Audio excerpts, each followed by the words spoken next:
Bien, buenos días, aula 121. A ver, tenemos ya los PPTs. Quiero cerciorarme si el volumen de voz es el adecuado. Agradecería que en el chat me lo comunicaran, estimados alumnos. A ver, probando si el volumen de voz es sí. Me dicen que sí. Muy bien, entonces estamos. Muy bien, alumnos. Tenemos esta semana 3. Fíjese, el tiempo pasa rápido, ¿no? Semana 3. Creo que ayer habíamos empezado la semana 1. Bueno, estamos en la semana 3. Como ustedes pueden visualizar, y gracias por comunicar en el chat. Gracias, alumnos. Bien, eso me hace sentirme cómodo frente a ustedes. Decía, como ustedes pueden visualizar en su pantalla, ¿no? El título de esta semana en cuanto a contenidos se llama Filosofía en Latinoamérica y el Perú, ¿no? Filosofía en Latinoamérica y el Perú. Bueno, haciendo una suerte de, a ver, pues de preámbulo, de introducción, veamos, imaginemos, hagámonos la idea de un mapamundi, ¿no? Acá a la izquierda tenemos América del Norte, América del Centro, América del Sur. En América del Sur tenemos a Perú y tenemos Chile, Argentina, México y el resto de países que conforman América Latina o Latinoamérica. Entonces, mirando el globo, la Tierra, si la filosofía se ha iniciado, se ha cultivado en Europa, y habíamos visto las semanas pasadas, que la filosofía europea, no donde se inició la filosofía, tiene las etapas de antigua, medieval, moderna y contemporánea. Entonces, en un mapa global, tenemos que pensar que la filosofía no solamente se ha hecho presente en Europa, ¿no? Sino también en Latinoamérica, incluyendo el Perú. De eso se trata, ¿no? Ese es el tema. Eh,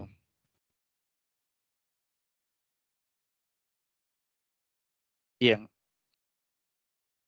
los contenidos de esta semana 3 están divididos, ya Descartes en el discurso del método, en el paso número 2, nos recomendaba una suerte de análisis, ¿no? Que es descomponer un tema o un problema en cuantas partes sea necesario, ¿no? En cuantas partes sea necesario. La pregunta es, los contenidos de la filosofía en Latinoamérica y en el Perú, que acabamos de ver el título, la pregunta es, ¿en cuántas partes está dividida, está seccionada?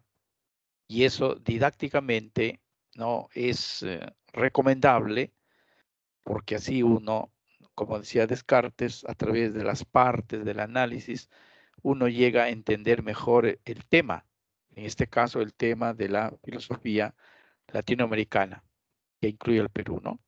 ¿En cuántas partes cree usted que está dividido el contenido de esta semana? A ver, háganlo llegar ahí al chat. Bueno, si ya están allí observando, ¿no? Este segundo PPT y además han pasado revista previamente, ¿no?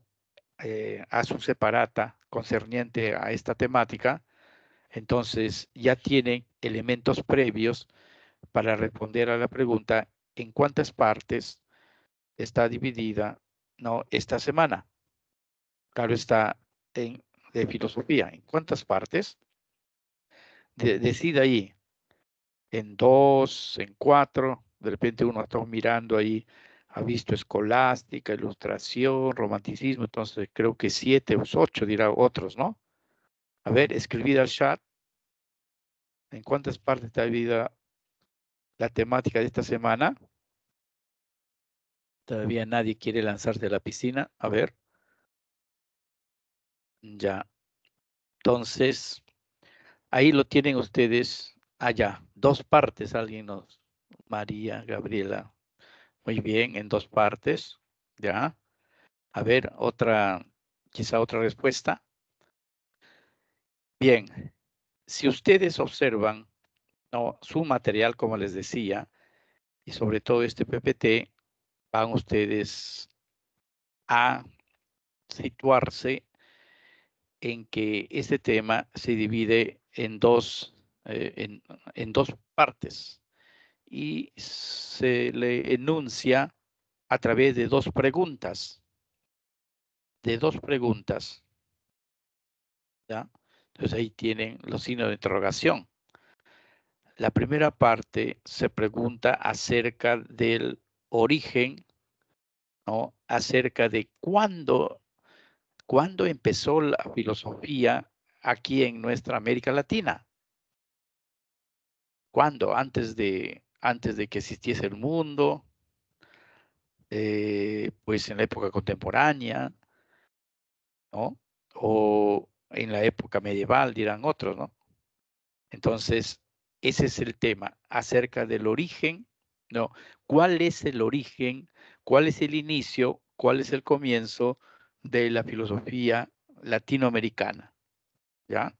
Y eso al inicio de su, déjeme repetirles en su material, ¿no?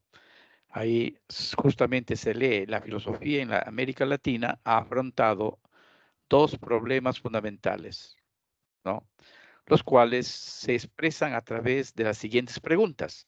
Y la pregunta es, primera, ¿cuándo se inicia? ¿No? Es decir, aquí tenemos cuándo es el origen, cuándo empezó la filosofía, ¿no? Aquí en nuestros lares, ¿ya? Entonces la primera parte está pues signada, ¿no? Descrita, digamos así, por esta primera pregunta que trata de averiguar cuándo empezó la filosofía en estos lares. Y hay una segunda pregunta y de hecho una segunda parte, ¿no? Que trata de, de averiguar por, eh, digamos, por la autenticidad, dice acá, por la autenticidad, ¿no? La pregunta es justamente, ¿es propia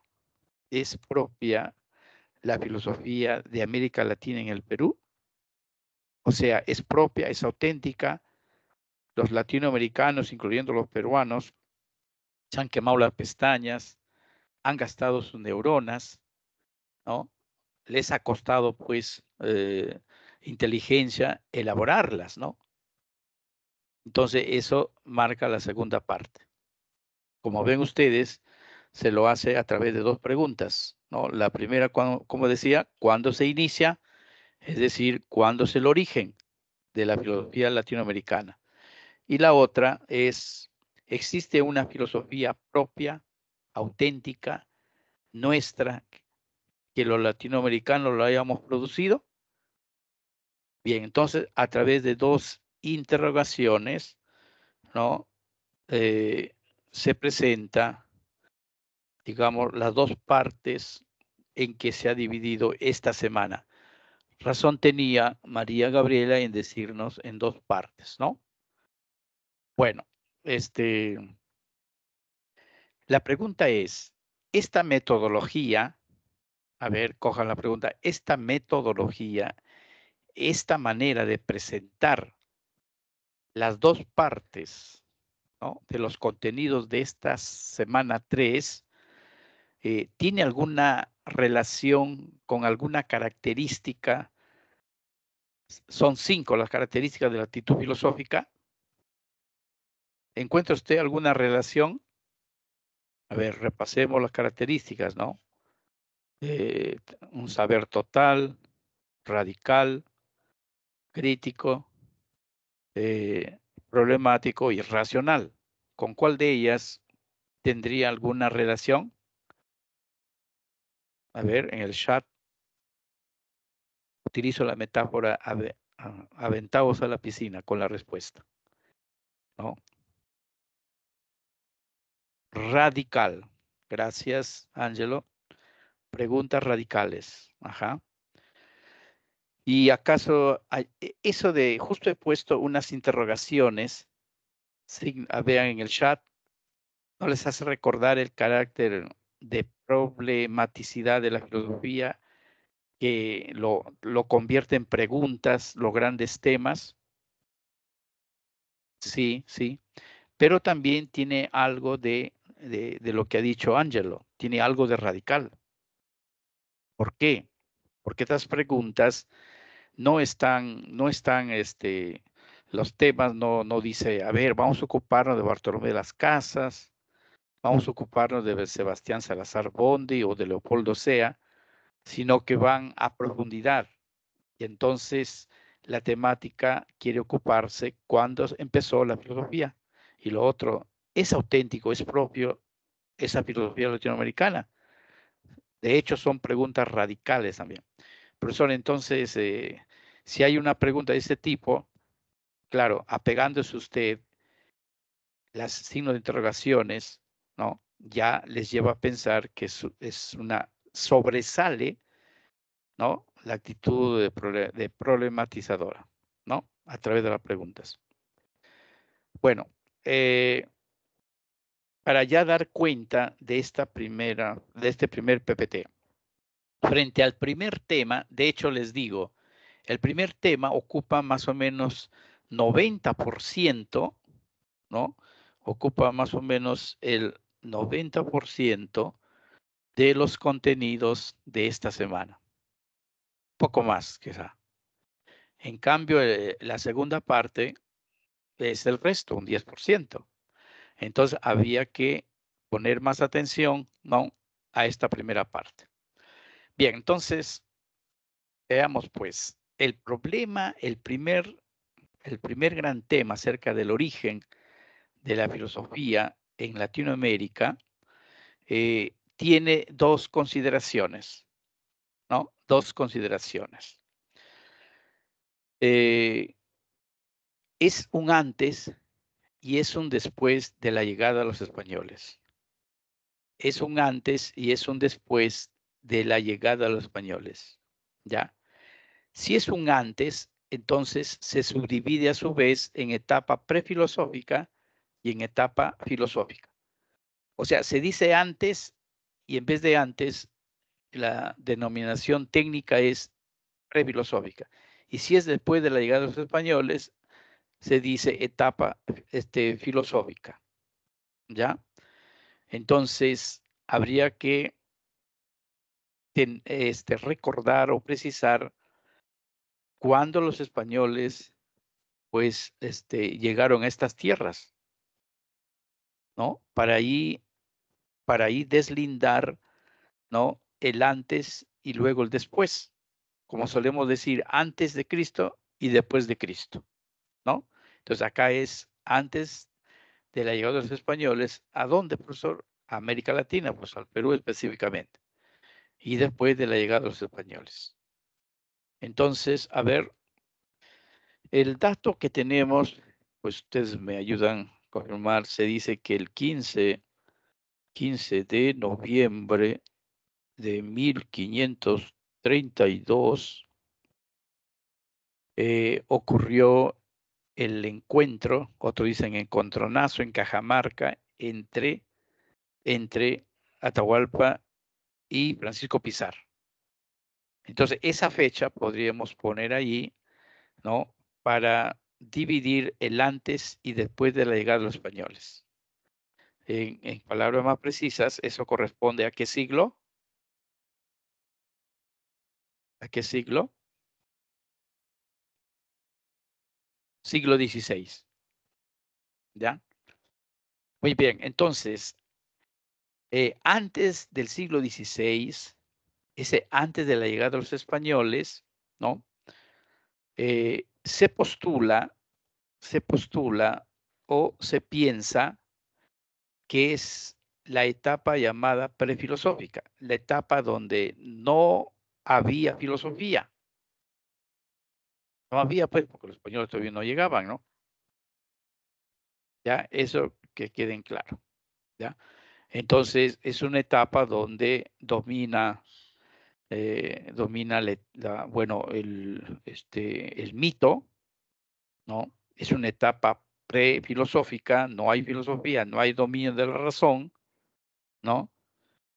Porque justamente es con la llegada de los españoles o la llamada etapa filosófica, ¿no? Que los españoles al traernos, bueno, ahorita aquí estamos haciendo hincapié en la filosofía, pero ya sabemos que los españoles nos trajeron el idioma castellano o español con la cual, ¿no? Nosotros utilizamos. Nos trajeron la religión cristiana, nos trajeron la cultura europea, el conocimiento de plantas, de animales, el caballo, el arcabuz, la pólvora, la imprenta que no conocíamos, ¿no? Llega acá, ¿no? Y algunos dicen que con la llegada de los españoles también pues llegaron las enfermedades, claro, otras enfermedades propias allá de España, de Europa, ¿no? Algunos que se han dejado ganar por la leyenda negra, dice, pues los españoles también nos trajeron todas las taras y los vicios, ¿no? Entonces, culpar a otros de que no nos va bien en las cosas, en la vida, no es tan sabio. Así que todo se basa en lo que se llama, ustedes han escuchado seguramente, son conscientes de ello, de este fenómeno que se conoce como la leyenda negra, ¿no? Sobre la conquista sobre los españoles. Tanto es así la leyenda negra contra los españoles que ha pegado, ¿no? Que recuerdo durante la alcaldía de Lima, el alcalde de Lima, que era Castañeda, mandó quitar el monumento de Pizarro. Es tanto ese rechazo, ¿no? A la cultura española que incluso ustedes saben que el 12 de octubre, ¿no? Siempre se hace memoria, ¿no? De la presencia de Colón acá en América. Y era un acontecimiento, pues, y ahora, ¿no? Ahora ya se ha reducido a la nada. Unos pocos hacen memoria ahí, ¿no? Entonces, eso es consecuencia de una leyenda negra. Entonces, pues ahora que viene eso, viene pues que los españoles nos trajeron la filosofía, ¿no? ¿No? Y entonces nos trajeron también otros elementos culturales, ¿no? Y ya cuando toquemos a la figura de las casas, diremos un poquito más, ¿ya? Bien. Por aquí González Arias María Gabriela dice, ¿puede poner un videíto? Un videíto sobre el 12 de octubre o sobre... A ver, entonces estamos... A ver, regreso aquí para dar cuenta de la segunda. Es que la segunda, la segunda hablaba de un antes y después. Entonces, el antes es la etapa prefilosófica y el después la etapa filosófica. ¿Ya? Dos posturas. Sobre eso voy a dar un poco más de detalle después. Y luego viene el problema, la segunda parte, el problema de la autenticidad, ¿no? Es, les dije, es nuestra la filosofía producida en estos, ¿no? En estos lares, en Latinoamérica, es propia.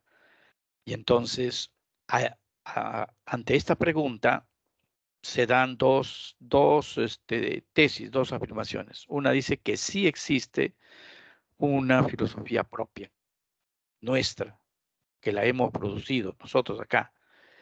Y adelantando, el autor de esta tesis es Leopoldo Sea. Leopoldo Sea, ¿no? Un filósofo mexicano, ¿ya? Pero hay una respuesta que niega, ¿no? Rotundamente que tengamos una filosofía auténtica, ¿no? niega rotundamente. Y la pregunta es, aunque ya después vamos a desarrollarla, pero puedo hacer un adelanto. ¿En qué se basa, no? ¿En qué se basa sobre todo esta postura de negar una filosofía propia, auténtica en América Latina, ¿no?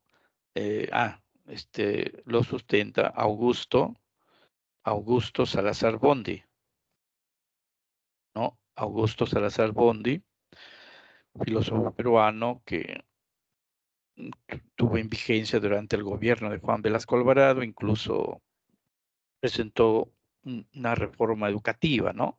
Etcétera, Augusto Salazar Bondi. Entonces, este filósofo, a ver, no tenemos, bueno, este filósofo, a ver, ¿cómo lo presento? Ya.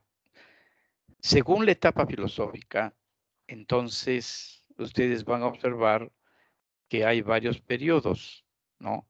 Entonces, el primer periodo se llama escolástica. Van mirando ahí en su material, escolástica.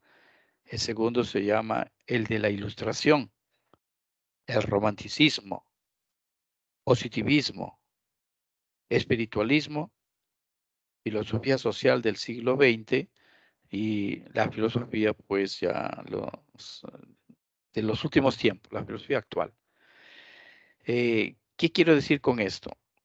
La escolástica es una filosofía de Europa que se desarrolló en la época medieval. Después ya vamos a entrar en los detalles. Entonces, ha sido traída de Europa. Ajá. Se ha sido traída de Europa, entonces corrobora para que Augusto Salazar Bondi diga, nosotros no hemos creado nuestra filosofía propia, auténtica, ¿no? Sino la hemos traído de Europa, lo hemos copiado, copia y pega, ¿no? Que está de moda ahora en Internet cuando se presentan trabajos. Lo mismo, la filosofía de la ilustración es una escuela que se desarrolló en Europa. Recuerdan la vez pasada, creo que les mencioné la filosofía de Montesquieu, Rousseau, que fueron los filósofos franceses que prepararon el advenimiento de la Revolución Francesa. El romanticismo, recuerdan a Goethe, Becker, ¿no? Schiller, entonces incluso el mismo Hegel tiene algunos toques románticos, entonces de Europa viene acá. Y así fíjese, el positivismo, ni hablar, el espiritualismo. El positivismo viene de Francia, de Augusto Comte. El espiritualismo viene de Francia, de Henry Bergson. Entonces, pues, en esta analogía que estoy haciendo, en esta relación, concluimos, pues, que la filosofía viene de fuera, ha sido traída desde fuera de Europa. Por lo tanto, nosotros no tenemos una filosofía auténtica. ¿Ya? Bien, entonces para dejar ya la ficha 2. Aquí se presentan dos grandes problemas, dos grandes temas que son los dos grandes contenidos de esta semana. Primera, sobre el origen, cuándo empezó la filosofía en nuestras tierras, y entonces unos dicen antes de la llegada de los españoles, otros dicen después. Y frente al problema de la autenticidad, ¿es propia, es nuestra filosofía? Unos dicen que no, como Salazar Bondi, ¿ya? Y la otra postura es, sí tenemos una filosofía propia, auténtica, que ha sido creada acá, y lo sostiene Leopoldo Sea. Bueno, hasta ahí, de acuerdo al primer tema, creo que debe quedar claro. Vamos a sumergirnos en este tercer PPT. A ver, si hay alguna pregunta, hasta allí vamos paso a paso, ¿no? Quiero preguntarle a González Arias, María Gabriela, y gracias por la sugerencia, ¿no? De poner un videíto. Pero mi pregunta es, algo está oscuro, qué cosas para usted es algo oscuro, ¿no? Y entonces yo gustoso voy a detenerme o a ir despacio, ¿no? ¿Ya? Entonces, nuestra clase ha sido diseñada así con los PPTs, ¿no? Ustedes tienen su material, ¿no? De auxilio, y entonces vamos explicando, ¿no? Paso a paso. Pero no duden en algún momento si lo hago rápido o algo, porque a veces el profesor piensa que, no, el joven ya lo sabe, ya no, pues equivocado uno. Entonces, no dude, María, en preguntar el punto donde va quedando, ¿no? Oscuro. Pero vamos avanzando. A ver, entonces pasamos a la primera parte sobre el problema del origen. ¿Cuándo comienza la filosofía en estos lugares? ¿No? Entonces, los que dicen que se inició antes, ¿no? Se inicia con la conquista española, ¿no? Entonces, dice, los que dicen que se inició antes están pensando, ¿no? Están pensando, claro, se llama prefilosófica, pero lo oficial es que no hubo filosofía, ¿ya? No hubo filosofía. Y entonces, ¿qué cosa hubo, profesor?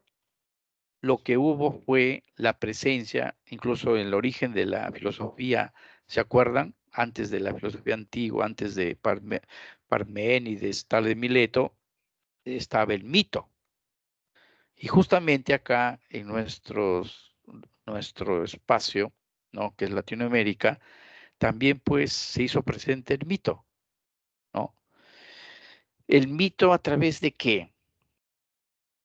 A ver, entonces, que quede bien claro, etapa prefilosófica, no ha habido filosofía. Entonces, lo que ha habido es el mito y el conocimiento técnico, dice acá. Entonces, sobre el mito, ¿a qué se refiere aquí? Bueno, el mito se refiere que la cultura inca, ¿no?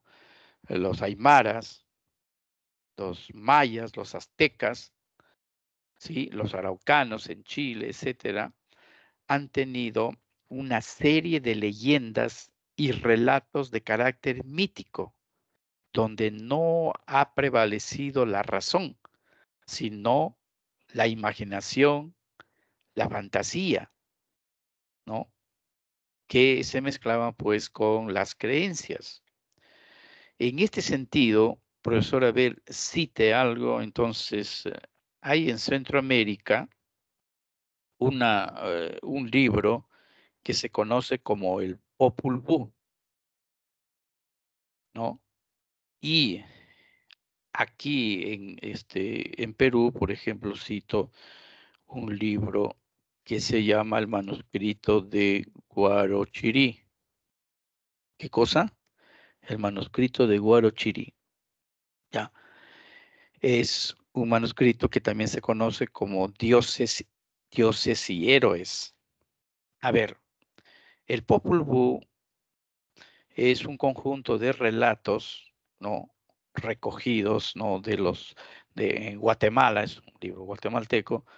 Entonces, por ejemplo, en el Popol Vuh se va a encontrar este relato acerca del origen del maíz, ¿no? Y el Popol Vuh es un libro tan interesante que algunos lo han comparado como la Biblia, ¿no? De los pueblos de Centroamérica. El manuscrito de Guarochirí es un texto escrito en el siglo XVI por un sacerdote español, a ver, Ávila creo, era un destacado extirpador de idolatrías. Y este viajó a Guarochirí y luego pues se informó pues de la existencia de una serie de relatos, ¿no? Del pasado inca. Y entonces lo escribió en quechua. Entonces vino José María Arguedas, conoció ese texto y lo tradujo como dioses y héroes, ¿no? O se dice dioses y héroes de Guarochirí, creo, ¿ya? Entonces, un escrito quechua. Entonces, muchos han descubierto ahí una gran riqueza, ¿no? Acerca del pasado de nuestros antepasados, de los indígenas, de los incas, ¿no? Y entonces han llegado a afirmar que es una especie de Biblia andina, de Biblia andina, o de Popol Vuh, o de Popol Vuh, pero andino, ¿ya? Y entonces, esto como evidencia que habla acerca de la etapa prefilosófica donde existe el mito. Y el conocimiento técnico, el conocimiento práctico de dominio de la naturaleza es la admiración que suscitan, ¿no? Las grandes obras que no solamente los incas con Machu Picchu, ¿no? O la línea de Nazca, ¿sí? Sino también la cultura maya, la cultura azteca han dejado evidencias de construcciones, por ejemplo, los incas de andenes, de acueductos, el gran camino inca, ¿no? El Capañán. Entonces, han demostrado pues un desarrollo, un conocimiento avanzado de dominio de la naturaleza, ¿no? De dominio para poder satisfacer sus necesidades, ¿no? Pero, como repito, como dice acá, el mito y este conocimiento técnico, no, eso no es filosofía, pues. En síntesis, no hubo filosofía, ¿ya? Entonces, esta es la etapa prefilosófica. Pero, pero voy a abrir acá un corchete para decir que lo que voy a comentar no forma parte de lo que ustedes deben tener en cuenta, pero sí deben conocer que hay pocos, que hablan de la presencia de una filosofía, ¿no? Antes de la llegada de los españoles, ¿no? Y eso es, como en filosofía, todo es motivo de polémica, ¿no? De análisis. Si yo afirmo algo, debo fundamentarlo. Entonces, hay algunos que hablan, pues, que Guamán Poma de Ayala o el Inca Garcilaso de la Vega son filósofos, ¿no? Entonces uno dice, el Inca Garcilaso de la Vega, filósofo, ¿no? Pero es un cronista, ¿no? Pero bueno, son otra temática y hay incluso esta tesis de la filosofía andina o la filosofía antes de la llegada de los españoles, fue esbozado en primer lugar por un suizo, Esterman se llama, ¿no? Esterman, ¿no? Esterman. Entonces, bueno, la idea pues está con algunos pensadores, ¿no? Algunos peruanos o latinoamericanos, pero la totalidad tiene esta idea. Cierro el corchete, la totalidad piensa que no hubo filosofía. Bien, pasamos a la etapa filosófica. Bien, ya le hemos dicho, la filosofía llega arriba a nuestras tierras con la llegada de los españoles, ¿no? Eh, la filosofía que tiene pues los rasgos de la filosofía griega que ya hemos estudiado, se hace presente en estas tierras y sobre todo con la fundación de colegios, de universidades, se van a convertir, ¿no? En los propulsores, ¿no? De estas nuevas corrientes de pensamiento que se traen en Europa, ¿no? Y ustedes saben que el primero que llegó fue pues la filosofía o la escuela filosófica llamada escolástica. Bueno, entonces estamos en la primera etapa cuando se originó la filosofía en América Latina. Dentro de ella estamos en la etapa filosófica, la etapa que sostiene que la filosofía llega con los españoles. Eso que quede bien claro. Bien, la primera escuela que surge aquí es la llamada escolástica. La escolástica es una corriente de pensamiento que surgió a fines de la época medieval, ¿no? ¿A fines de qué? A fines del medioevo, ¿no? A fines, podemos decir, de la filosofía medieval. Específicamente con Santo Tomás de Aquino, ¿no? Santo Tomás de Aquino. La escolástica es algo más amplio.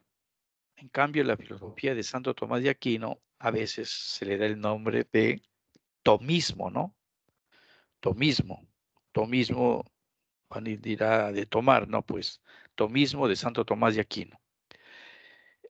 La escolástica es un concepto más amplio porque abarca a otros pensadores, ¿no? No solamente a Santo Tomás de Aquino, ¿ya? Bueno, pero acá nos concierne. La escolástica se le llama así porque es una filosofía que se enseñó, ¿no? En las escuelas. Y ahí viene escolé. Escolé es escuela. En las escuelas que funcionaron en los monasterios, ¿no? Cerca de las catedrales, ¿no? Y entonces allí se enseñaba la ciencia sobre Dios, se enseñaba la teología a los futuros sacerdotes o las, ¿no? O los hijos, pues, de nobles. Entonces, en la época medieval, la única cultura, la idea fundamental era la idea de Dios y tenía que ser conocido, ¿no?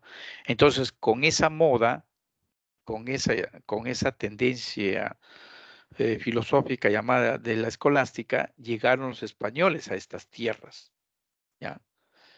Bien, en la filosofía escolástica cumple un rol preponderante la Universidad de San Marcos, ¿no? Que fue aprobada su existencia el 12 de mayo de 1551, ¿no? Creo que 2 años después, justo en enero, es donde empieza a funcionar, ¿no? Realmente. Pero todo esto es el siglo XVI. Pero lo que nos interesa es que desde la Universidad de San Marcos, un faro de la cultura, empezó a difundirse estas ideas que los españoles trajeron a estas tierras, ¿no? Las ideas. ¿Y qué ideas? Las ideas del cristianismo, las ideas de la época medieval, ¿ya? Eh, luego, la escolástica se caracterizó por hacer hincapié, la escolástica se caracterizó por hacer hincapié en los dogmas cristianos, por hacer hincapié en el concepto de revelación, ¿ya? Podemos agregar también el concepto de revelación en el concepto de la fe, en el concepto de respeto a la autoridad en este caso del Papa, la autoridad religiosa, la autoridad del rey, ¿no? Entonces, la autoridad, por ejemplo, de Aristóteles era muy respetado, muy tenido en cuenta.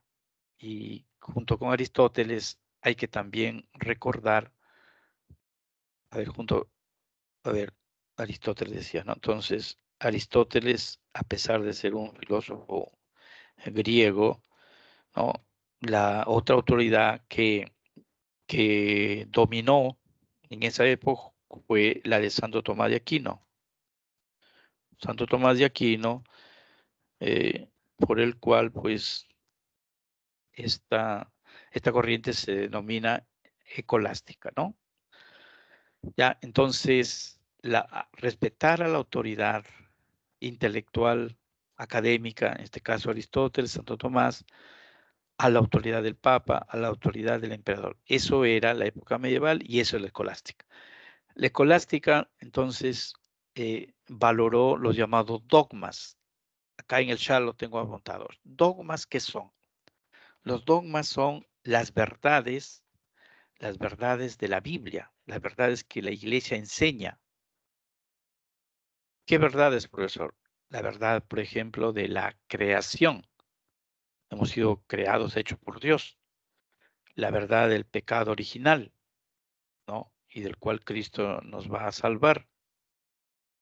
Que Dios es una persona y tres personas al mismo tiempo, que es Hijo, Padre y Espíritu Santo, por ejemplo, ¿no? Entonces, todas esas cosas son los llamados dogmas. Dogmas porque son verdades que no hay que examinarlos con la razón, como decía Descartes, ni buscar su fundamentación científica. Simplemente se aceptan por fe, la fe, ¿ya?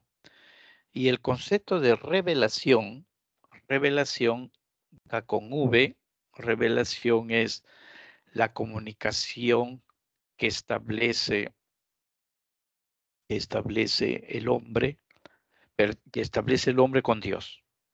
Revelación es cuando Dios comunica sus verdades al hombre, pero en el catolicismo los comunica a través del Papa, a través de los obispos, a través de sus ministros, ¿no?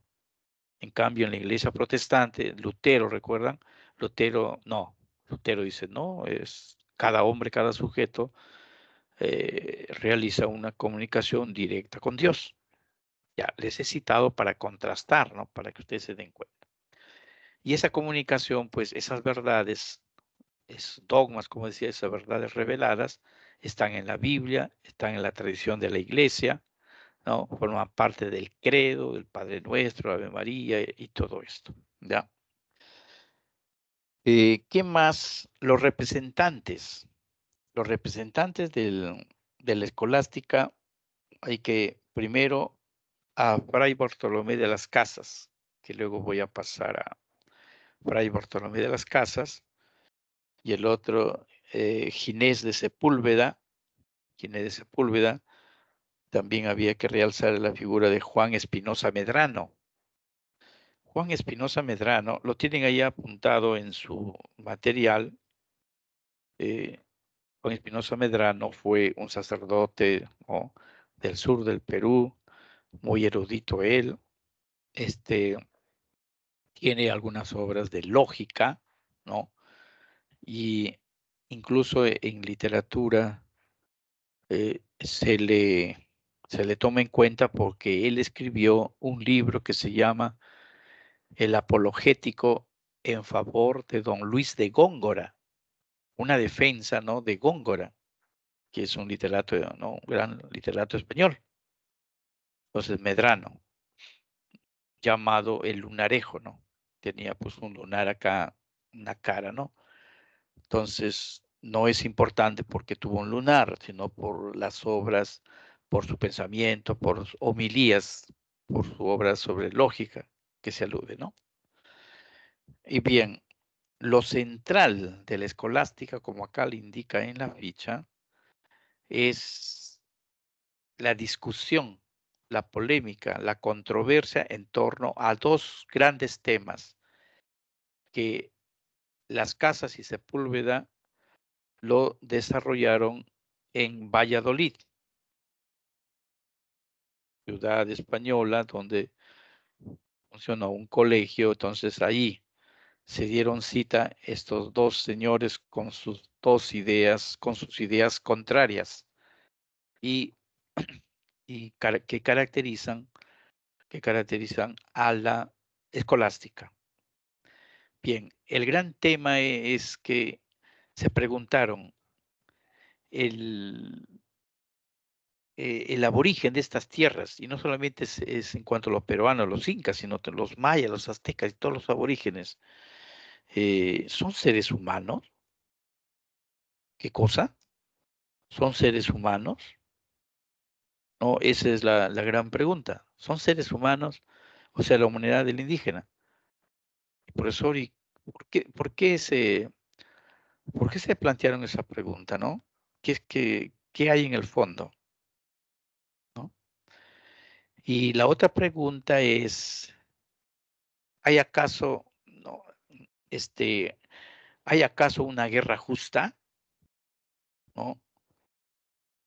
¿Acaso, no, acaso hay una guerra justa? Bueno, lo voy a apuntar ahí, solamente los términos. ¿Hay acaso una guerra justa? Esos fueron los dos grandes temas. Entonces, bueno, les explico, ¿no?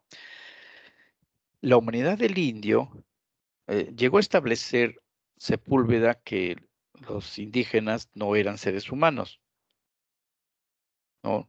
Disculpe la palabra, después de pues, animalitos, ¿no?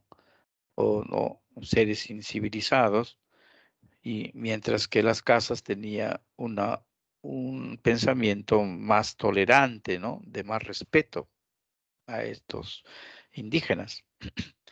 ¿Y por qué llegaron a esa idea? Porque los españoles vinieron con, con la espada a someternos, pero vinieron con la cruz a convertirnos al cristianismo. Pero que la gente de estos lugares no se convertía pues fácilmente, ¿no? Por eso hubieron la extirpación de idolatrías, se instaló la Santa Inquisición, ¿no?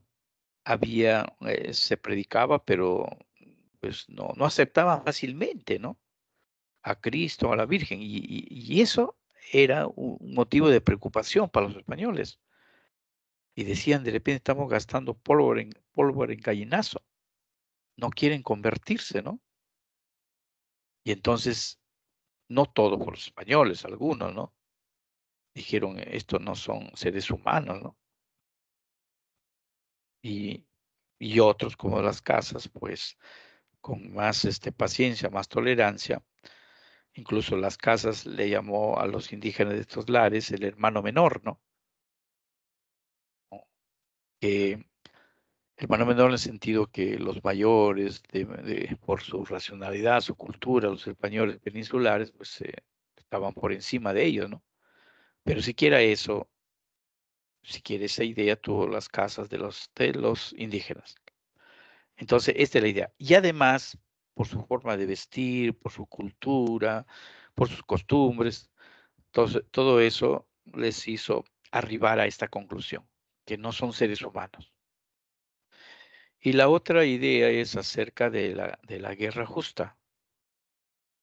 Bueno, la guerra, ¿en qué parte del mundo, digamos, la guerra puede ser justa? En ninguna parte, porque una guerra se destruye, ¿no? Se destruye la propiedad, se destruye las vidas, se arrasa con todo. Entonces, ¿en qué sentido la guerra es justa? Y la respuesta es lo que se llama el fenómeno de las guerras religiosas, que ustedes en Historia Universal pues han revisado, ¿no? Se han encontrado con ello. O sea, en vista de que estos pueblos no se convierten al cristianismo fácilmente, no aceptan a Dios, no obedecen, ¿no? Y en vista de que en algunas partes también pues los indígenas se rebelaban, ¿no? Como Tupac Amaru, etcétera, y no aceptaban. Entonces, pero la guerra justa ¿no? Es permitido quitar la vida a un infiel, a un idólatra, ¿no? Según Dios, para mayor gloria de Dios, se puede quitar la vida, se puede matar. Esa es la idea. Entonces la respuesta dice sí, ¿no? Porque no vamos a permitir que ofendan a Dios. No vamos a permitir que estos señores pues, se vayan al infierno, ¿no? Mejor evitamos, ¿no? Antes de que ocurra esa desgracia. Así razonaban, hay que estar en el contexto, pues ¿no? Hoy día, pues como, o sea, diríamos, ¿cómo vamos a pensar así, no? Bueno, el concepto de guerra religiosa no es que se ha acabado, no existe, digamos, ¿no? Hoy en día, los países musulmanes, ustedes saben, ¿no? Hay una especie le llaman la intifada, ¿no? Pueden declarar guerra contra aquellos infieles al Corán, infieles a Mahoma, y matar al otro infiel por causa de Dios es permitido, ¿no? Lo traigo a colación porque no vayan a pensar que eso es un problema de aquella época. No, no. Todavía el mundo claro, mirando un poco más allá filosóficamente, las cosas pues no han terminado, ¿no? Bien, entonces, en torno a la escolástica, creo que ya hemos agotado, ¿ya? A ver, alguna pregunta sobre la escolástica. No, por eso yo quiero preguntar sobre el positivismo, esas cosas. Ya, guárdelo para ir así metódicamente, ¿no? Por partes, para no Bien, pasaríamos entonces a la ilustración. Entonces, que quede claro, la escolástica es una corriente filosófica que se desarrolló en Europa, en España, y fue traída pues a nuestras tierras y adecuada con los mismos temas, ¿no? Con las mismas características que se desarrollaron allá en Europa o en España. Bien, tenemos el periodo de la Ilustración. A ver, un segundo, quiero que miren las ideas de la Ilustración, pues es una escuela importantísima como las demás. A ver, miremos las ideas claves y si hay alguna pregunta sobre la Ilustración, la ponen para que sirva como punto de partida. A ver, unos segundos.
Bien, jóvenes, a ver, ¿alguna pregunta sobre la Ilustración? No han puesto ninguna. Bueno, la Ilustración fue una corriente filosófica que se dio en Europa, ya les dije, con Montesquieu, Rousseau, fueron los que alimentaron, incentivaron la Revolución Francesa. Llegó a nuestra patria y en nuestra patria hizo prevalecer, contrariamente a la escolástica, ¿no?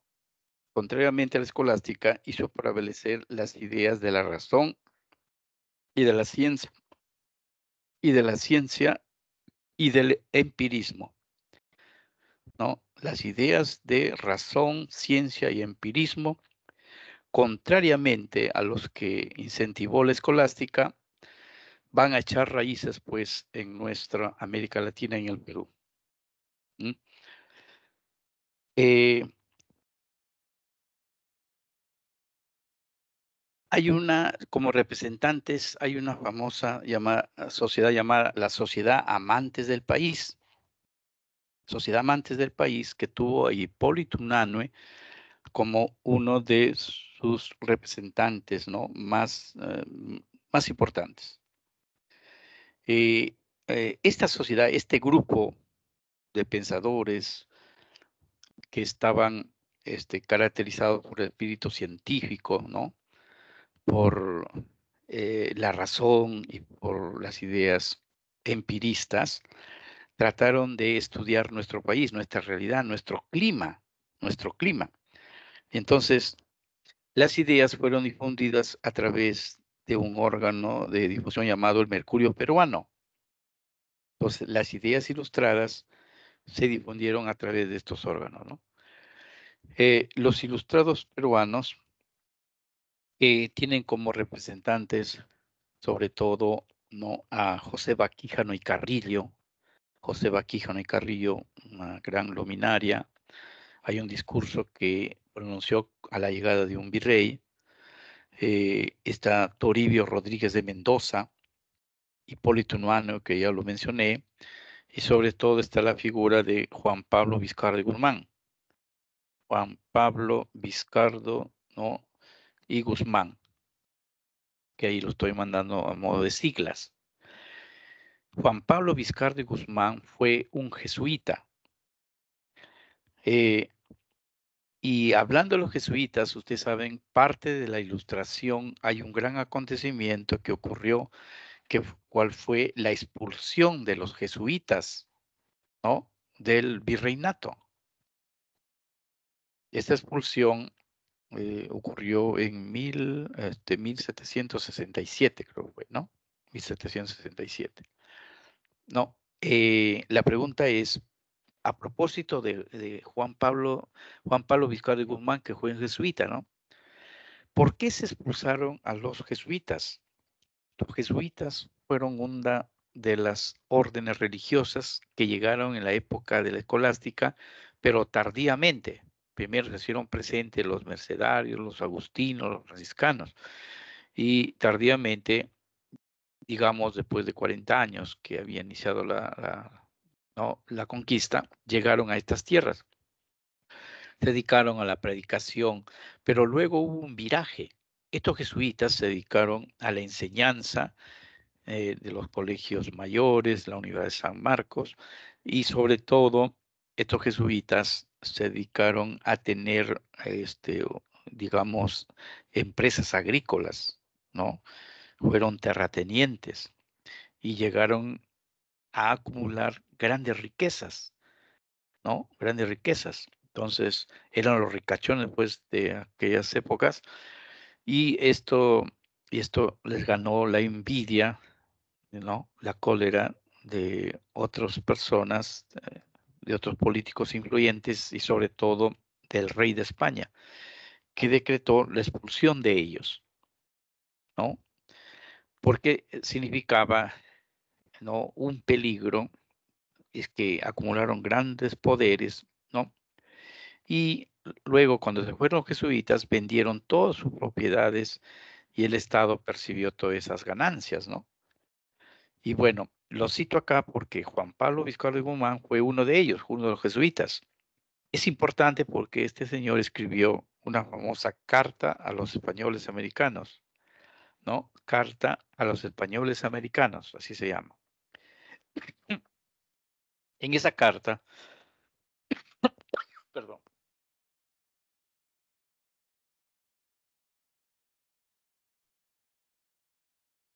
bueno, en esa carta dirigida, como dice, a los españoles americanos, es decir, a los criollos o a los hijos de españoles nacidos en estas tierras, ¿no? Les escribió para convencerles que patria es el lugar donde se ha nacido. No, ya no es España, ¿no? Patria es el lugar donde se ha nacido, entonces hay que defenderla. Y entonces ahí pegó, digamos, la semilla de la independencia, ¿no? De buscar la autonomía de estas tierras del dominio español, ¿no? Por eso que una de las ideas de la Ilustración es, ¿no?, la preocupación por lograr una independencia. Y entonces hay una preocupación, entonces se reflexionó grandemente sobre nuestra independencia desde esas épocas. Y esas ideas pues las sembraron los ilustrados. ¿Mm? Bien, entonces pues la Ilustración en primer lugar se opuso, combatió a la escolástica, ¿no? La Ilustración sembró las ideas de razón, de ciencia, ¿no?, de conocimiento empírico y sobre todo de buscar la autonomía, la independencia, ¿no?, del dominio español, ¿ya? Incluso aquí en los Ilustrados habría que mencionar también la figura de José Faustino Sánchez Carrión, ¿no? El solitario de Sayán, José Faustino Sánchez Carrión. Ahí los mando como siglas, igual que Juan Pablo Vizcardi Guzmán. Juan Pablo Vizcardi Guzmán. Y acá José Faustino Sánchez Carrión. Salazar Bondi, en su libro sobre justamente la filosofía peruana, él lo pone, él lo menciona dentro de esta filosofía, de ese periodo filosófico llamado la Ilustración. ¿Ah? No vayan a pensar que es mi subjetividad, ¿no? Para darle fundamento a esto. Bien, luego de ello viene, ¿no?, la escuela del romanticismo, ¿no? A ver, en el romanticismo, veamos acá las ideas, dice, preocupación por el destino de América, ¿sí? Disputa entre conservadores y liberales. Claro, en el periodo romántico, los conservadores o los llamados monarquistas, representados por Bartolomé Herrera, ¿no? Eh, chocaron con las ideas liberales o republicanas, ¿no?, de Benito Lazo, de este español Sebastián Lorente, ¿no? Sebastián Lorente. Bueno, y fuera hay un filósofo en Argentina, Alberdi, que siempre se cita, ¿no? Y en fin, eh, estas dos posiciones políticas, ¿no?, van a tratar de dar solución al gran problema del destino de América, como apunta acá. ¿Y cuál es el destino de América? O sea, se tenía que definir cuál es el camino a seguir, cuál es el modelo político a seguir, luego que ya nos habíamos independizado de España. O sea, eso supone que el 28 de julio de 1821 José de San Martín proclama la independencia, y sobre todo el 9 de diciembre, ¿no? 9 de diciembre de 1824, en Ayacucho se sea la independencia. O sea, los españoles fuera, toditos fuera. Entonces nos quedábamos pues sin padre, sin autoridad. Entonces nuestro Perú tenía que escoger qué camino seguir. Y entonces ahí viene la polémica entre estos conservadores y liberales. ¿Ya? ¿Qué camino seguir? Y ustedes saben que triunfaron por los liberales o republicanos, que no son más que el impacto que ha dejado la Revolución Francesa, ¿no? Digamos, triunfó las ideas de Bolívar, de José Faustino Sánchez Carrión, ¿no? Incluso el Congreso había elegido a Sánchez Carrión, Joaquín Olmedo, para que vayan expresamente a Guayaquil, a Ecuador, a traer al libertador Simón Bolívar. De los conservadores ya militarmente, pues San Martín viajó a Europa, recuerdan, que quiso traer de alguna casa de la nobleza algún príncipe para que se hiciera cargo acá ¿no?, del liderazgo. Pero bueno, todas esas ideas fueron al tacho, triunfaron las ideas liberales, ¿no? Y bueno, del lado del lado de los conservadores o monarquistas hay un concepto. Ellos, para poder mantenerse en el poder, tenían que ser autoritarios, mandones, tiranos, ¿no? Y sobre todo utilizaron el concepto de la llamada soberanía de la inteligencia.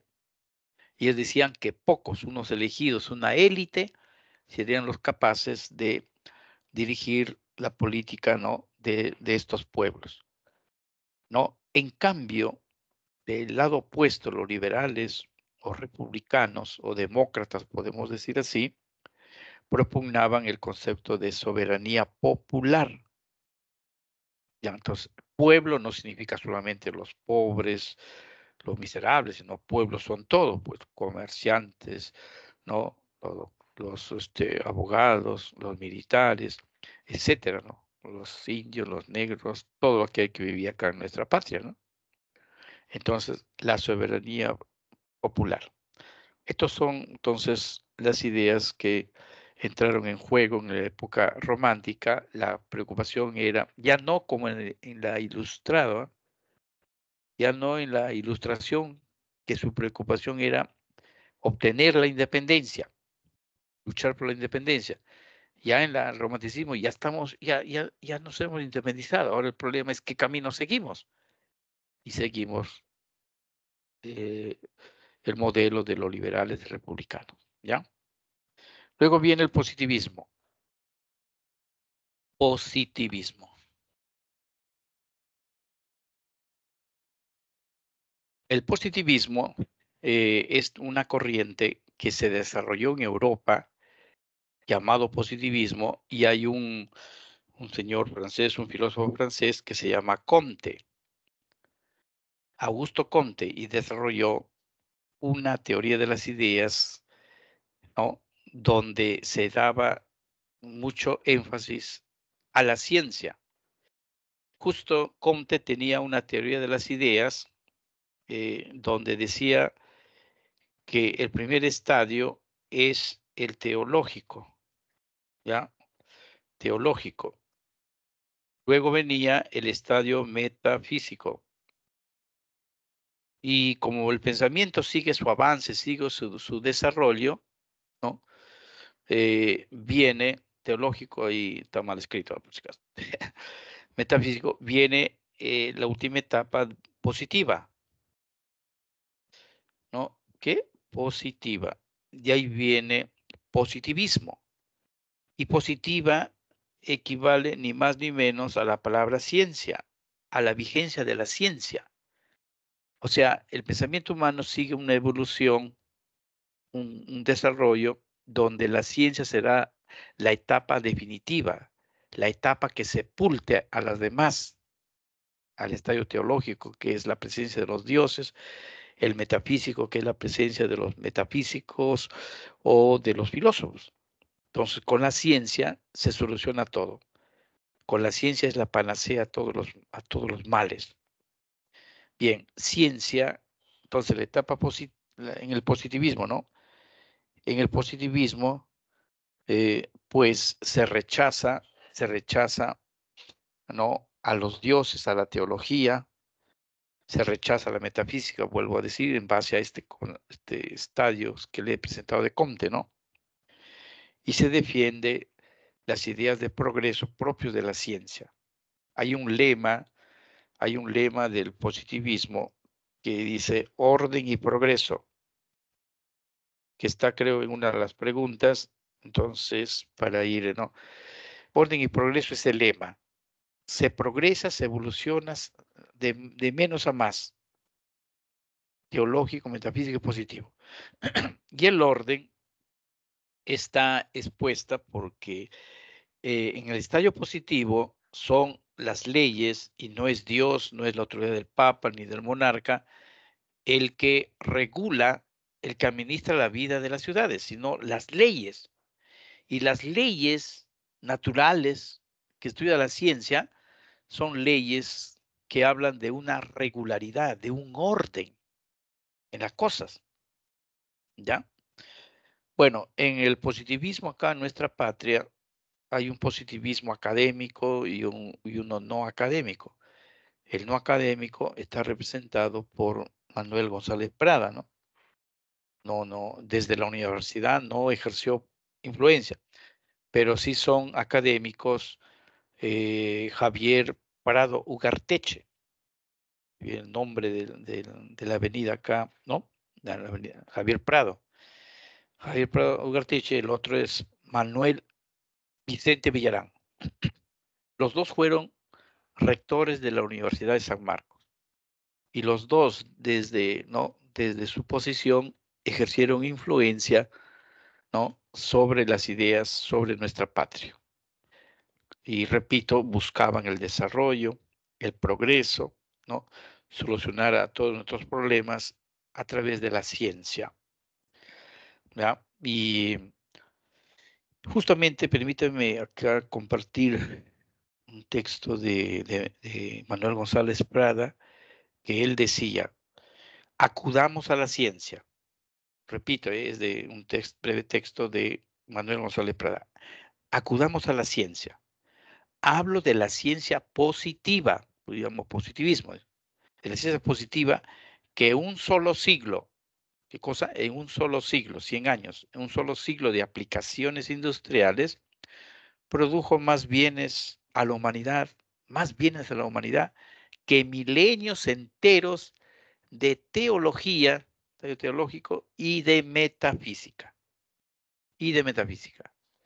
¿no? Ve ustedes entonces el espíritu del pensamiento, pues, ¿no? Positivista que está aquí resaltando, ¿no?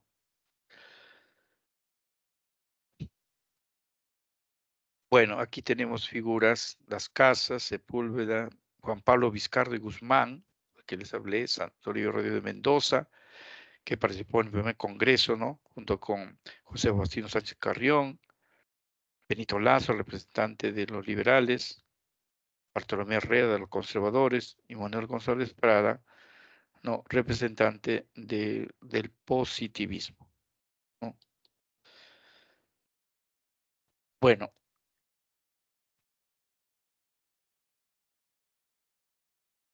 a ver, hasta allí, ¿hay alguna pregunta?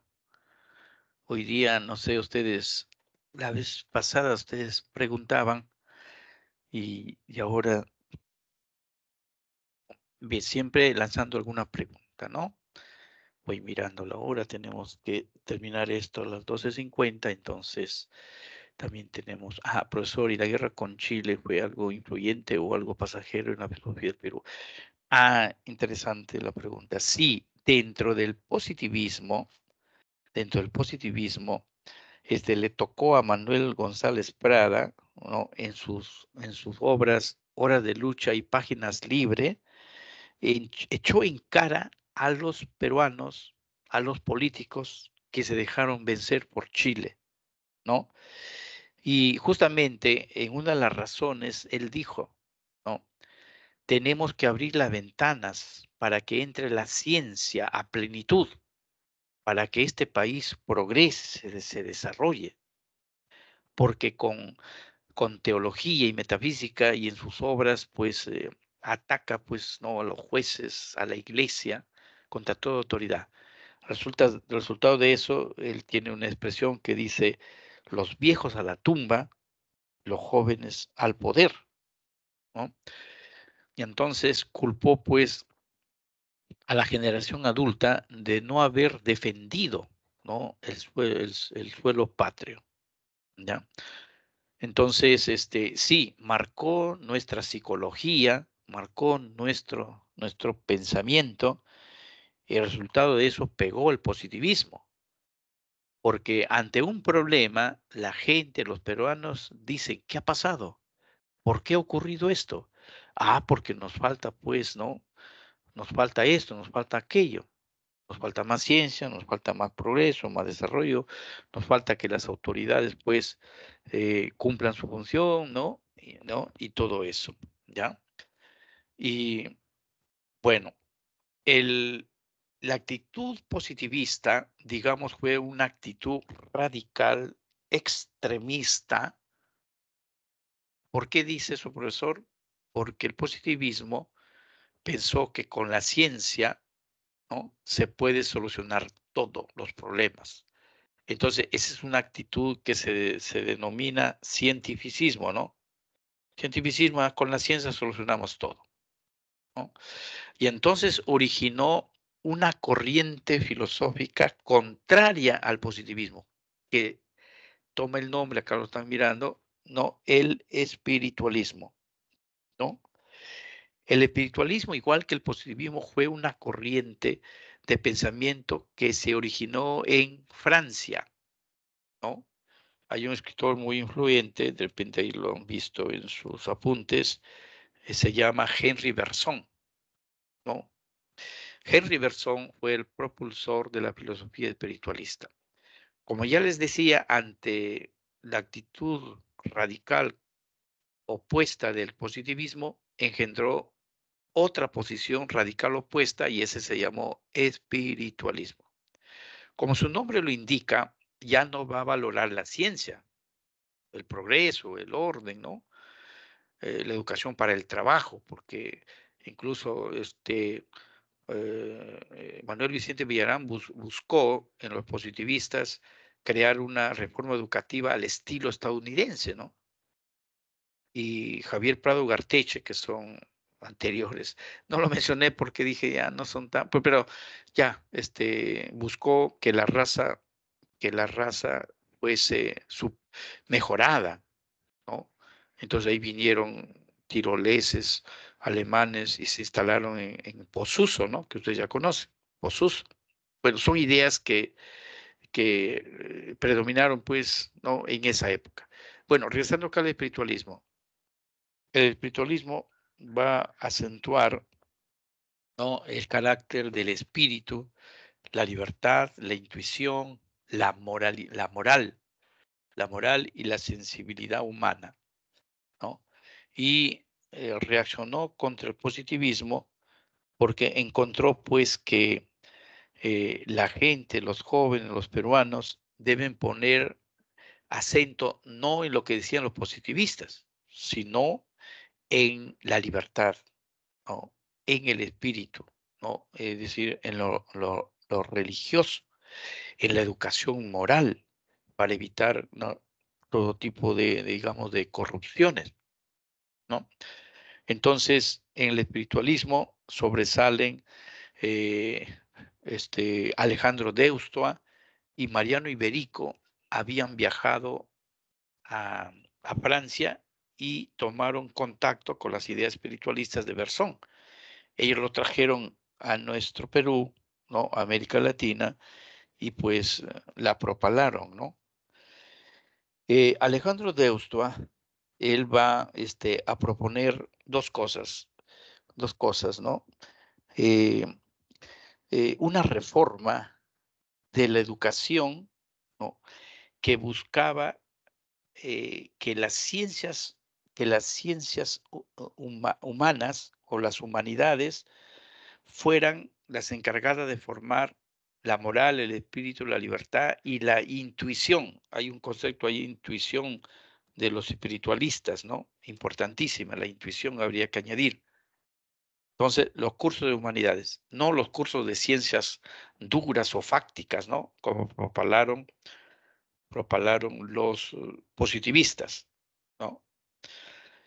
Y luego eh, propugnó que un grupo, una élite de jóvenes con capacidades fueran formados, ¿no?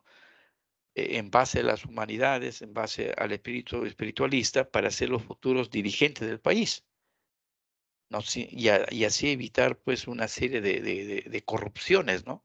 Una serie de corrupciones, que Manuel González Prada lo denunció a raíz de la derrota ante la guerra con Chile, ¿no? Donde yo pongo el dedo, bota la pus, decía, ¿no? Donde pongo el dedo en la llaga, bota la pus. Todo está podrido, todo está corrompido. Y fíjese, nosotros venimos a esta época y decimos, pues, parece que nada ha cambiado. En la época de Manuel González Prada, se está denostando, se está criticando, pues, la corrupción, ¿no? ¿No? Finales del siglo XIX, ¿no? Entonces, no ha cambiado las cosas. Entonces, esto de formar una élite, un grupo Deustoa, ¿no? Un grupo para ser los futuros dirigentes del país, hoy día, pues, creo que hace 3 gobiernos atrás, de los colegios se eligen los que tienen mejor rendimiento y el Estado les da la educación, les apoya grandemente, porque piensan que así se está formando una élite dirigencial del futuro país, ¿no? Con cánones morales fuertes, ¿no? Para evitar la corrupción. Son ideas, pues, que corresponden al espiritualismo. En el espiritualismo, aparte de los mencionados, también sobresale la figura de Víctor Andrés Belaúnde.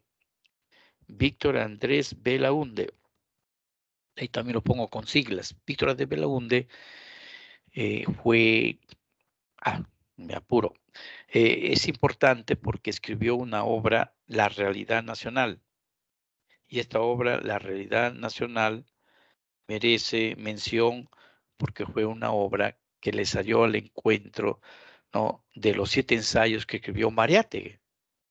Entonces, con una mentalidad cristiana, espiritualista, le hizo frente a las ideas marxistas, ¿no?, de José Carlos Mariátegui, quien Víctor Andrés Belaúnde.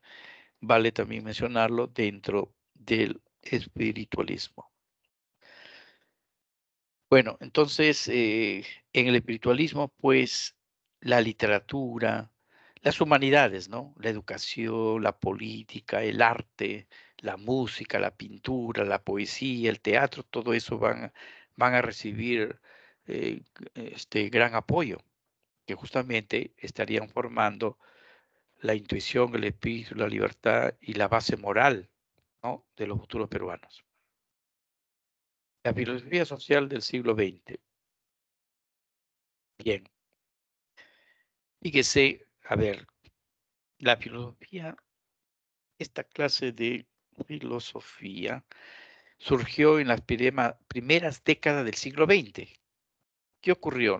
Estas primeras décadas ocurrió el fenómeno de la inmigración del campo a la ciudad, de la sierra a la costa.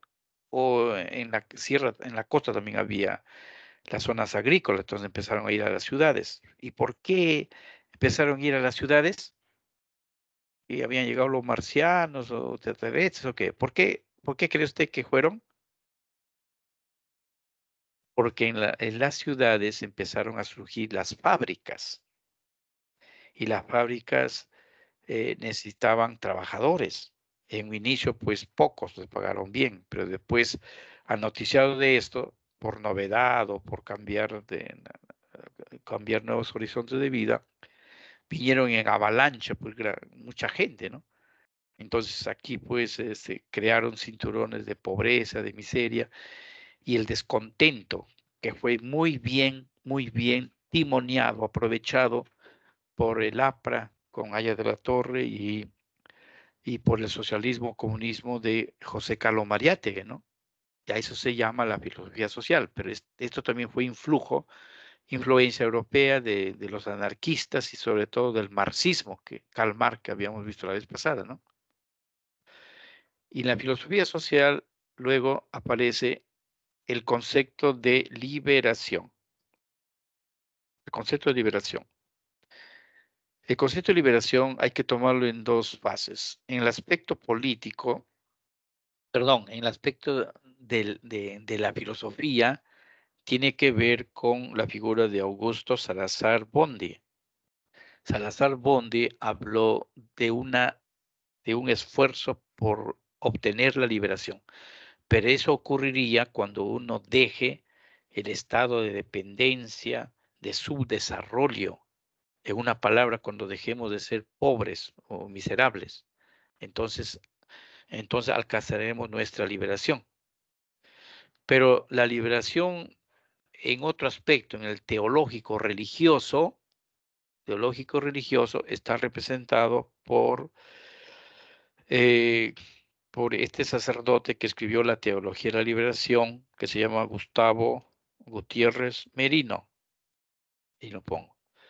Gustavo Gutiérrez Merino, que escribió una obra, La Teología de la Liberación, que, que tuvo trascendencia internacional, ¿no? Fue premiado, estimulado, condecorado, ¿no? Esta obra. Y en esta obra, ¿cuál es la idea? Que la liberación es un concepto que equivale al concepto de salvación del cristianismo, pero que también esa salvación o esa liberación implica salir de la pobreza, salir de la dependencia. Bueno, en esto de los movimientos sociales hay una lucha contra el capitalismo, ¿no? Contra Estados Unidos y los países, pues, digamos, que han seguido este modelo económico, ¿no? Dicho de otra manera, en otras palabras. Y la filosofía actual trata, pues, que la filosofía ¿no? Como siempre, seguirá su rumbo, seguirá cultivándose y siempre habrá, digamos, novedades, ¿no? Porque la filosofía, mientras el hombre exista, siempre va a estar con esas características de tematizar, de problematizar lo que ocurre en la ciencia, en la política y en la educación, ¿no?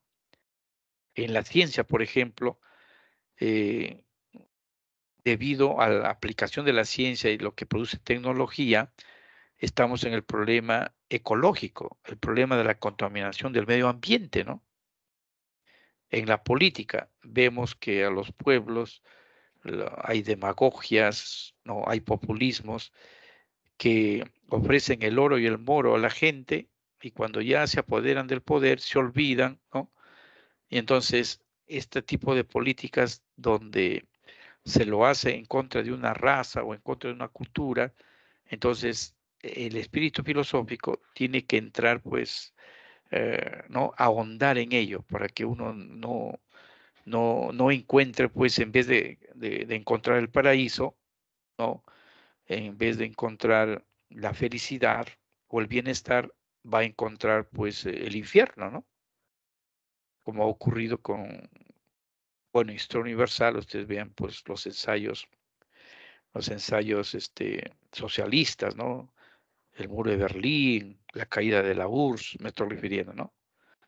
La educación, la educación que siempre está a manos del poder de gobierno, ¿no? Debe ser una educación que forme a los jóvenes no para ser sectarios, ¿no?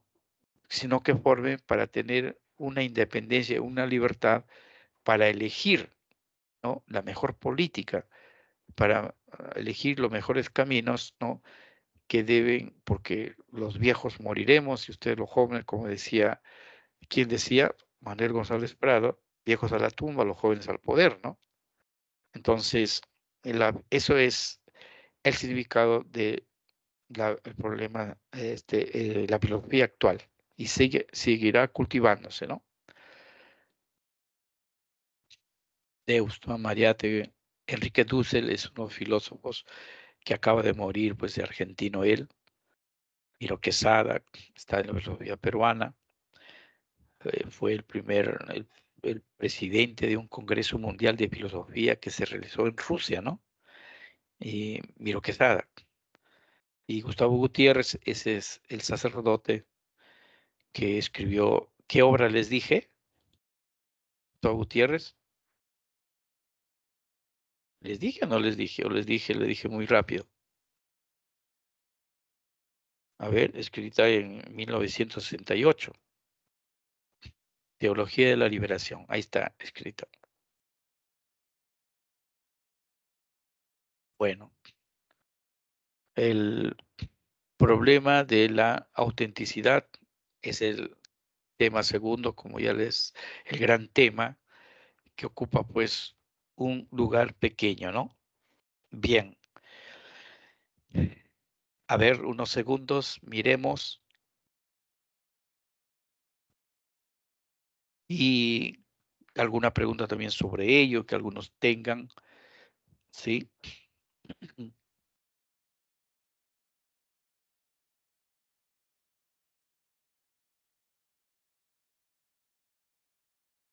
Unos segundos para hacer las preguntas.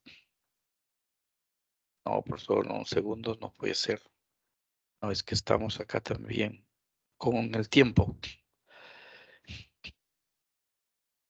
Bien, existe una filosofía propia nuestra que nosotros la hayamos producido, que nos hayamos gastado nuestras neuronas, nos hayamos quemado nuestras pestañas, etcétera, etcétera. La respuesta, acá han puesto el no primero. No, Augusto Salazar Bonde. Hay otro Salazar Bonde que se dedicó al teatro, que es Sebastián Salazar Bonde, no vayan, que escribió Lima la Horrible, ¿se han escuchado, no? O una obra de teatro que se llama Fray Bartolomé de las Casas o de la Liberación, creo que se llama, ¿ya? Y la respuesta afirmativa es que sí hay una filosofía auténtica. y se lo da Leopoldo Sea, filósofo mexicano. Bueno, la respuesta negativa. La filosofía latinoamericana es imitativa, ¿no? Imitativa porque ya lo hemos visto. Escolástica, ilustración, positivista en Europa, todo eso se trajo acá. Todo eso se trajo sin chistar y se pegó, digamos, en nuestra filosofía. Inauténtica, porque responde a problemas de Europa, no responde a nuestra realidad, a nuestra situación. Bueno, él afirma así, ¿eh? Alguien por ahí, yo también estoy pensando, pero ya no es del tema, ya lo pondría entre corchetes, inauténtica y alienada. Alienada significa que es ajena. Alienada. Hay un cuento de Julio Ramón Ribeiro que se llama Alienación. O si no, Michael Jackson, veamos, se sintió mal con el tipo de rostro, ¿no? Él quería ser un blanco y se sometió, creo, a una serie de operaciones. Entonces, es el tipo de alienado. O el peruano o el hombre de la sierra acá que quiere ser igual que el norteamericano. Entonces, ¿no? De repente se apellida ver, pues, Guamanyauri y se pone un nombre inglés, ¿no? Que pues Wilson, qué sé yo, entonces, no, entonces, ese tipo de conductas fueron muy cuestionadas porque se decía esa consecuencia de la alienación en esa época que dominaron estas ideas, en la época de Velasco Alvarado, se empezó como que a prohibir tomar la Coca-Cola porque es el estadounidense, ¿no? Cuando vino acá a cantar, ¿cómo se llama este cantante? Santana, todo pelón, se dedicó con ese tiempo a las drogas, quiso venir acá y del aeropuerto nomás le pusieron pare y le devolvieron pasaje de regreso a Estados Unidos. No, no admitieron, porque eso era propio de una cultura alienada, ajena a nuestro, inauténtica, por lo tanto. Entonces, Salazar Bonde dirá, a ver, pregunto a usted, ¿será siempre de por vida una filosofía auténtica? ¿Nunca tendremos filosofía auténtica? La respuesta es acudan al concepto de liberación. No, podemos accesar a una filosofía auténtica en tanto y en cuanto salgamos de la pobreza, la miseria, es decir, de la dependencia o de la dominación. ¿Ya? En cambio, Leopoldo Sea tiene otro horizonte, tiene otro pensamiento. Dice, la filosofía latinoamericana es auténtica, propia, porque aunque lo hayamos traído de fuera de Europa, sin embargo, lo adaptamos, lo aclimatamos para que contribuya a analizar, ¿no?, nuestra realidad. Por lo tanto, es una filosofía auténtica, ¿no? Y lo otro, decía en alguna parte de sus escritos, Leopoldo Sea, es auténtica porque es una filosofía que desde el siglo XIX, desde la época ilustrada, con las ideas, recuerdan, desde la ilustración, contribuyó para que los hombres lucharan los peruanos, los latinoamericanos, lucharan por su independencia de España. Y eso es filosofía auténtica, en tanto y en cuanto nos ayuda a independizarnos de España, ¿no? Bien, acá tenemos,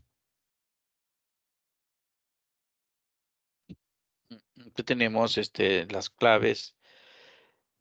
A ver, tenemos ahí una lectura que involucra a Wagner de Reina, ¿ya? En la lectura, este señor también podemos nosotros situarlo dentro del espiritualismo, ¿no? Está citando, Alberto Wagner criticaba a Salazar Bondi sobre la cultura de la dominación. Alberto Wagner es un representante también del espiritualismo, ¿ya? Critica a Salazar, no está de acuerdo con esto de la cultura de la dominación, ¿ya? Y casi, bueno, aquí después en la lectura dice, en cuanto a la cultura, que es inauténtica, que no tiene sentido, dice, no solamente es en el Perú, sino caramba, es varios pueblos lo tienen, ¿no? ¿No? En mayor o menor grado. Es algo común a Latinoamérica en general. Bueno, la idea de Alberto Wagner es pues que haya una especie de multiculturalidad, ¿no? Varios pueblos, varias culturas se unan y lo que se llama acá el concepto de la cultura mestiza, ¿no? La cultura mestiza, y es una idea que propugnó también Víctor Raúl digo, Víctor André Belaúnde, la cultura mestiza, y sobre todo, a ver, sobre todo un poeta que ustedes recordarán, Chocano. Chocano también la propugnó, esto del mestizaje. Soy el cantor de América, autóctono y salvaje. Mi lira tiene un alma, mi canto un ideal. Entonces ahí va a decir, cuando me siento conquistador hispano, pero también cuando me siento inca, somos la fusión de dos culturas, dos sangres, ¿no? Esto frente a unas ideas que algunos pensadores hoy en día están tratando de tejer la leyenda negra contra España y pues decir que lo auténtico peruano es el Inca, es el Aymara, o depende, ¿no? No, pues ya no podemos retroceder. Entonces, esas ideas están pululando y entonces aquí, bueno, vamos a la idea. Al terminar la lectura, casi dice, Wagner se preguntaba, ¿es la sujeción económica, es la dependencia económica un factor determinante de la cultura? O sea, yo estoy dependiendo económicamente de alguien. ¿Tengo que ser un alienado, un dependiente? No, no es, dice, ¿no? Eh, y entonces allí la pregunta, hay que la respuesta pues es la C, ¿no? Para Alberto Wagner, lo económico no determina la cultura, el pensamiento, digamos así, ¿ya? Por ejemplo, alguien decía, no, yo no entiendo. Bueno, rápido, Cervantes estaba preso y preso escribió su Quijote, parte de Quijote. Y César Vallejo, preso en Trujillo, también escribió parte de sus poemas. No porque está dependiente o preso, uno deja de ser auténtico o libre, ¿no? Bueno, la pregunta uno es la B, aunque primero tenía que ponerse escolásticos y luego empiristas, ¿no? Porque en la uno dice el hombre se debe sustentar en el principio de autoridad, es escolástico, ¿no? En cambio, en el otro, conocimiento de la naturaleza, ¿no? Se funda en la observación y en la experimentación. Eso es empirista. Ese es uno la ve, solo que una observación veo allí, ¿ya? Uno, la dos, bien. La pregunta dos, la C, alcanzar la modernidad fundamentada en las ideas de orden y progreso. La orden y progreso, ¿se acuerdan? Eso forma parte del positivismo. Orden, según las leyes y progreso, porque, bueno, siempre se está evolucionando. La 3, la B, criticaron el pensamiento conservador dominante en Latinoamérica y el Perú. Esto es los liberales, ¿no? Los liberales contra los conservadores o monarquistas. La 4, la A, bueno, los españoles cambiaron todo el andamiaje de los pueblos indígenas e impusieron su visión del mundo, ¿no? Entonces tuvieron que adaptarse a las nuevas circunstancias de los conquistadores, ¿no? ¿No? ¿Quiénes? Los pueblos indígenas. 4, la 5, la C, Alejandro Deustra propició una reforma de la educación que tenía como premisas la educación humanística y un grupo de élite, dirigentes para transformar el país sobre bases sólidas moral, ¿no? Entonces, la 5, la C y la 6, Salazar Bondi, la filosofía es auténtica siempre y cuando estudie nuestra realidad, estudie nuestro, ¿no? Sí, nuestro statu quo, nuestras circunstancias. La 6, la B. Muy bien, eso es todo, jóvenes, y gracias por su atención,